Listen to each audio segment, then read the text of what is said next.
اسلام کی تعلیم بڑی متوازن ہے. ایک طرف سوال کی مذمت ہے، مت اپنا دستے سوال دراز کرو کسی کے سامنے. جو شخص ہاتھ پھیلاتا ہے مانگنے کے لیے وہ اپنی عزت نفس کو ہتھیلی پر رکھ کر آپ کے سامنے پیش کر رہا ہے، اور آپ ٹھوکر مار دیتے ہیں اس کی عزت نفس. مانگو اللہ سے، اللہ کسی کے دل میں ڈالے تمہاری ضرورت پوری کر سکتا ہے، بغیر اس کے کہ تم کسی کے سامنے دستے سوال دراز کرو. تو سخت مذمت ہے. اور خاص طور پر بیگری جو ایک انسٹیٹیوشن بن گیا ہے، ایک پیشہ بن گیا ہے، وہ تو اسلام کی تعلیمات کے منافی ہے. اور جس طرح کی ہم خیرات بانٹتے ہیں، 5 روپے کا نوٹ دے رہے ہیں مانگنے والوں کو مسجدوں کے باہر، سمجھ رہے ہم نے حاتم طائی کی خبر کو لات مار دی، حالانکہ حقیقت میں آپ انسٹیٹیوشن آف بیگری کو سپورٹ کر رہے ہیں. کسی ایک کو لے لو، آؤ چلو مجھے اپنا گھر دکھاؤ، مجھے بتاؤ تم واقعی اس قابل ہو یا نہیں ہو، اور پھر اس کی مدد کریں، لمسم کریں. پھر وہ 5 روپے نہیں ایسی دیں کہ وہ کچھ اپنے پاؤں پر کھڑا ہو سکے. میں نے 1 روپیہ نہیں کہا کہ 1 روپیہ تو اب کوئی شے نہیں رہی، لیکن یہ کہ 5 روپے کا نوٹ بھی آپ نے تقسیم کرنے شروع کر دیے، یہ کیا ہے؟ والسائلین وفی الرقاب. لیکن دوسری طرف سائل کو جھڑکنا نہیں ہے. اما السائل فلا تنہر، جھڑکو نہیں. اچھا بھائی نہیں، معاف کرو میرے پاس اس وقت آپ کی مدد کے لیے کچھ نہیں ہے، میں کچھ نہیں کر سکتا. تو ان دونوں کے درمیان اصل میں معاملہ ہونا چاہیے. بلکہ یہاں تک بھی فرمایا سائل کو ضرور دو، چاہے وہ گھوڑے پر سوار ہو کر تمہارے دروازے پہ آیا. کیا پتا اس کی واقعی الجھن کیا ہے. تو سوال کی مذمت اور سائل کو جھڑکنے کی ممانعت. حتی الامکان خالی ہاتھ نہ لوٹاؤ. اس نے اپنی عزت نفس اپنی ہتھیلی پر رکھ کر تمہاری سامنے پیش کر دیا، اسے ٹھوکر نہ مارو. لیکن جیسا کہ میں نے عرض کیا، یہ انسٹیٹیوشن آف بیگری جو ہے یہ ایک علیحدہ شے ہے، بالکل اس کا اس سے کوئی تعلق نہ سمجھیے. وفی الرقاب، رقاب جمع ہے رقبہ، گردن. فک رقبۃ او اطعام فی یوم ذی مسغبۃ یتیما ذا مقربۃ او مسکینا ذا متربہ. فک رقبۃ، کسی کی گردن چھڑا دینا. اس وقت سب سے بڑی ایپلیکیشن اس کی تھی غلاموں کو، کنیزوں کو اپنے پیسے سے خرید کر آزاد کر دینا. بہت بڑی نیکی، بہت بڑی نیکی. اور حضرت ابو بکر رضی اللہ تعالیٰ عنہ کے دفتر فضائل میں سب سے اونچا کام یہ ہے کہ جن غلاموں کو اور جن کنیزوں کو ستایا جا رہا تھا، their owners, their masters، ان کے آقا کو حق حاصل تھا، جو چاہے کریں ان کے ساتھ. قتل کرنے کوئی پوچھنے والا نہیں ہے. میں پہلے بھی عرض کر چکا ہوں، میری ملکیت ہے، جیسے میری بکری میری ملکیت ہے، میں نے اس کو ذبح کیا، گوشت کھا لیا، تم کون ہوتے ہو پوچھنے والے؟ میرا غلام تھا، میں نے قتل کر دیا، تم کون ہو پوچھنے والے؟ ان کو حضرت ابو بکر نے خرید کر آزاد کیا اور منہ مانگے دام دیے. حضرت بلال کے لیے امیہ ابن خلف نے اتنی بڑی رقم مانگی، حضرت ابو بکر نے کہا ٹھیک ہے لو. باپ نے کہا بھی ابو قحافہ نے، ابو بکر کو کوئی غلام خریدنا ہی تھا تو کوئی طاقتور آدمی جو کام آ سکے کہیں، اس کو خریدنا چاہیے. انہیں کیا پتا ابو بکر کس لیے خرید رہا اور کس کے لیے خرید رہا. آج کے دور میں اس کی اپلیکیشن ہوگی. کوئی شخص جو ہے اگر قرض میں اس طرح جکڑا جائے کہ لاکھ ہاتھ پاؤں مارے نکل نہیں سکتا، اس کو کوئی لمپ سم مدد دے کر اس قابل کیا جائے کہ وہ پھر اپنے پاؤں پر کھڑا ہو جائے. یہ نہیں کہ اسے آپ ہر مہینے کچھ رقم دیتے رہے مینٹیننس کے لیے، نہیں. اس سے تو وہ اسی پوزیشن میں رہے گا. یہ بعض مائنورٹی کمیونٹیز کے اندر یہ معاملہ موجود ہے.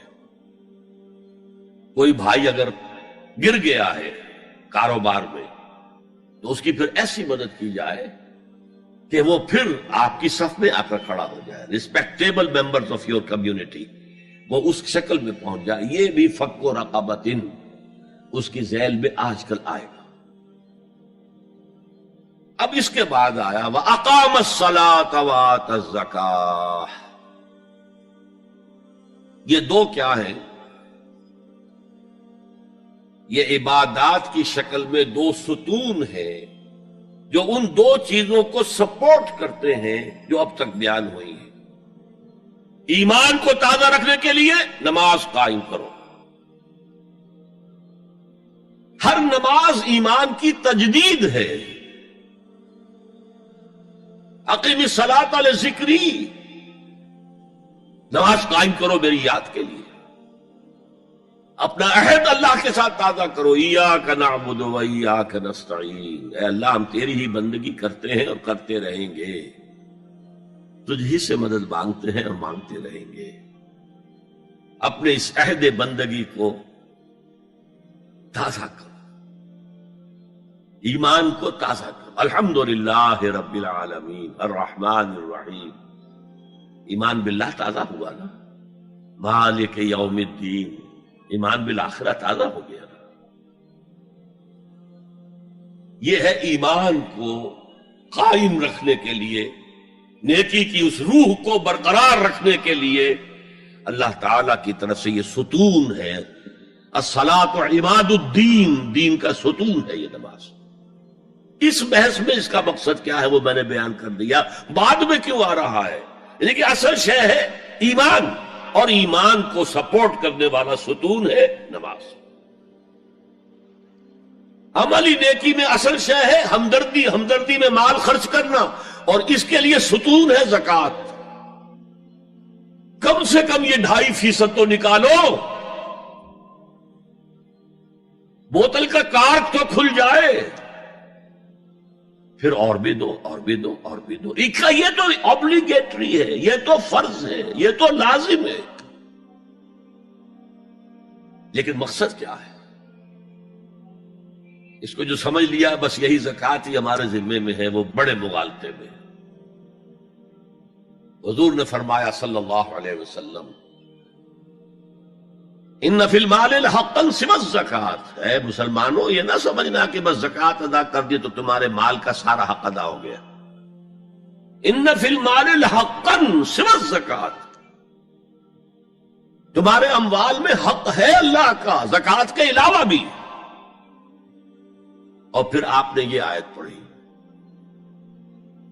وَآتَى الْمَالَ عَلَىٰ حُبِّهِ ذَوِي الْقُرْبَىٰ وَالْيَتَامَىٰ وَالْمَسَاكِينَ وَابْنَ السَّبِيلِ وَالسَّائِلِينَ وَفِي الرِّقَابِ وَأَقَامَ الصَّلَاةَ وَآتَى الزَّكَاةَ. یہاں آتى الزَّكَاةَ تو ہے ہی ہے، اس سے پہلے جو آ رہا ہے یہ سرپلس ہے، اس سے آگے کی بات ہے، یہ ایڈیشنل ہے. اسی لیے جب انفقوا انفقوا انفقوا انفقوا انفقوا کی جو تکرار ہوتی ہے قرآن مجید میں، تو ایک جگہ پھر سوال کیا صحابہ نے کتنا خرچ کرے حضور؟ فرمایا قل العفو، کہہ دو جو بھی ضرورت سے زائد دے ڈالو. Don't accumulate, don't retain any thing.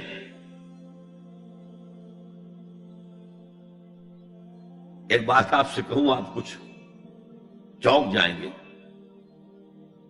حضور نے کبھی زکوٰۃ دی؟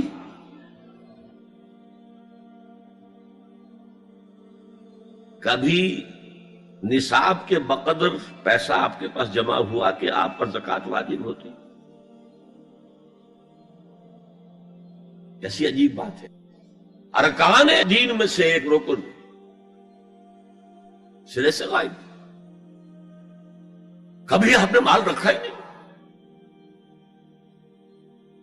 حضور کا اسوہ ہم جانتے ہیں، مسواک کر لی ہے، پانچے جو ہے ٹخنے سے اوپر کر لیے ہیں، یہ اسوہ ہے. ہاں ہے، یہ بھی ہے، ٹھیک ہے، سنت ہے. اسوہ تو یہ ہے. اور صرف آپ کا نہیں، جنہیں ہم کہتے فقراء صحابہ، ابو ہریرہ، ابو ذر، سلمان فارسی، علی رضی اللہ تعالی عنہ اجمعین، یہ فقراء صحابہ میں سے تھے. کبھی کچھ نہیں رکھا اپنے پاس. میں نے بتایا تھا آپ کو شاید کہ حضرت علی کی جب شادی ہو رہی تھی حضرت فاطمہ سے کوئی مکان تھا ہی نہیں، کہاں لے کے جائے؟ ایک انصاری نے ایک حجرہ دیا ہے اپنے مکان کا، اس میں حضرت فاطمہ ودا ہو کر گئی. He didn't have any home. ابو ذر وہ تو دوسری انتہا کو چلے گئے تھے. قانون یہی ہے، حلال سے کماؤ، اگر ایک حد سے آگے بڑھ جائے تو زکات دے دو، باقی تمہارے اختیار میں ہے، دینا چاہو دو، نہ دینا چاہو رکھو اپنے پاس. قانون اس سے زیادہ آپ کو پابند نہیں کرے گا. کبھی بھی آپ نے جبر نہیں کیا، ایمرجنسی میں بھی جبر نہیں کیا. ایک واقعہ آتا ہے کہ حضور کو کئی وقت کا فاقہ تھا. تھوڑی دیر کے بعد حضرت ابو بکر آئے، آپ نے چہرے سے پہچان لیا کہ فاقے سے. پھر حضرت عمر آئے، پہچان لیا کہ فاقے سے. شاید حضور خود اپنے لیے نہ اٹھتے نہ جاتے، اپنے دونوں ساتھیوں کو لے کر ایک انصاری کے باغ میں پہنچ گئے. انصاری کی عید ہو گئی، فوراً لا کر اس نے کچھ کھجوریں کچھ انگوروں کے گوشے رکھے. اس کے بعد وہ دوڑا چھری لے کر کسی جانور کو ذبح کرنے کے لیے. یہ ساری تفصیلیں میں کیا بتا رہا ہوں. مال یہ نہیں تھا کہ مدینے میں سبھی فاقے سے تھے، موجود تھے جن کے پاس مال تھا، لیکن جبرن آپ نے کسی سے کچھ نہیں لیا. جب وہ چھری لے کر چلا، فرمایا دیکھنا کسی دودھ والے جانور کو نہ ذبح کرنا. بہرحال کچھ دیر کے بعد وہ گوشت پکا کر لایا، روٹیاں رکھی. اس کے بعد حضور نے ایک روٹی پر چند بوٹیاں رکھ کر کہا یہ عائشہ کو دے آؤ، اسے بھی کئی وقت کا فاقہ ہے. اور پھر حضرت عمر کی طرف رخ کر کے کہا عمر یہ ہے وہ نعمتیں جس کا حساب دینا پڑے گا اللہ کے ہاں. وَأَمَّا بِنِعْمَةِ رَبِّكَ فَحَدِّثْ، اور یہ جو فرمایا گیا الہاکم التکاثر میں نعمتوں کا حساب لیا جائے. وَلَا تُسْأَلُنَّ يَوْمَئِذٍ عَنِ النَّعِيمِ، فرمایا یہ نعمتیں ہیں. یہ ہے اصل میں انفاق کا معاملہ، آپ کے اس پر چھوڑ دیا گیا ہے. جتنا بھی آپ میں جذبہ ہے، جتنا بھی آخرت کا یقین ہے، اتنا ہی آپ پسند کریں گے کہ آخرت کے بینک میں جمع کرائیں، یہاں کے بینکوں میں کیوں جمع کرائیں. یہاں کتنا دے دیں گے آپ کو؟ 10%، 20%. وہاں 700% ملتا ہے. 700% نہیں، 7,000، 700 گنا. Why to keep it in these banks؟ حضرت مسیح کا جو پہاڑی کا واس بہت مشہور ہے، سرمن آف دا ماؤنٹ، بڑے پیارے الفاظ ہیں. میں آپ سے اپنا تاثر عرض کیے بغیر نہیں رہ سکتا. جہاں تک مواعظ کا تعلق ہے، جو حضرت مسیح کے مواعظ آئے ہیں ان سے اونچے واعظ کوئی ممکن نہیں. اسی میں یہ جملہ بھی ہے، دیکھو اپنا مال زمین پر جمع نہ کرو، جہاں چوری بھی ہوتی ہے ڈاکہ بھی پڑتا ہے، کیڑا بھی خراب کرتا ہے. آسمان پر جمع کرو جہاں نہ چوری کا اندیشہ، نہ ڈاکے کا خوف، نہ کیڑا خراب کر سکے. اس لیے کہ میں تم سے سچ کہتا ہوں کہ جہاں تمہارا مال ہوگا وہیں تمہارا دل ہوگا. مال یہاں ہوگا تو دل اٹکا ہوا ہوگا، اور فرشتے اس طرح گھسیٹ کر کھینچیں گے آپ کی جان کو جیسے کہ سیخ پر سے کباب کھینچا جاتا ہے. اور اگر دل وہاں لگا ہوا ہے جس کے لاکھوں کروڑوں ڈالر سوئس بینکس میں جمع ہیں، اسے کہا جائے نکل جاؤ پاکستان سے، اسے کوئی تکلیف ہوگی؟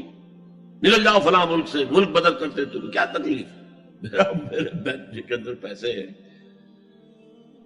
البتہ جس کا باہر کچھ نہ ہو اسے اگر یہ دی جائے سزا تو اس کی تو جان پر بن جائے گی.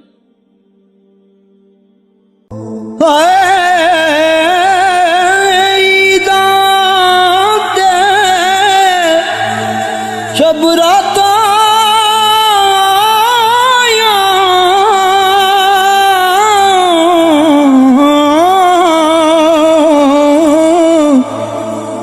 سب لوگ گران آئے